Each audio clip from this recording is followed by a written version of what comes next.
Қайырлы күн баршаңызға. Бүгін сүзбе қосылған дәмді пирог дайындаймын. Менімен бірге болыңыздар. Видео ұнаса лайк басып, пікірлеріңізді жаза кетіңіздер. Ең алдымен жұмыртқаны қант қосып, аппақ болғанша миксерлейміз.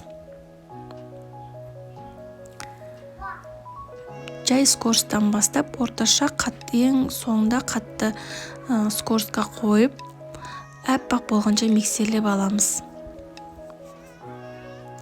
Одан кейін сүт пен майымызды құйып, тағы да бір араластырып аламыз.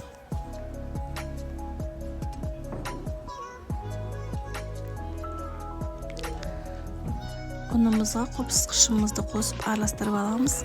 Одан кейін массамызға салып, жақсылап біркелкі болғанша араластырып аламыз. Дайын болған массамызды қалыбымызға құйып аламыз. Осылай астына пергамент қағазын төсеп алдым. Барлығын құйып болғаннан кейін шетке қоя тұрамыз. Бетіне құйылатын сүзбемізді дайындап аламыз. Ол үшін табамызға сүзбемізді, құмшекер және жұмыртқамызды салып, біркелкі қылып, блендердің көмегімен араластырамыз.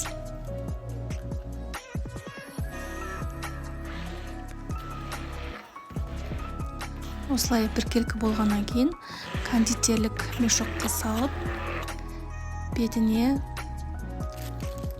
барлығын осылай видеодағыдай төрт көзді қылып салып шығамыз. Дайын болған сүзбемізді 180 градуста жарты сағатқа пісіріп аламыз. Міндетті түрде жасап көріңіздер. Баршаңызға ас болсын. Менімен болғандарыңызға рахмет. Сіздермен Асел.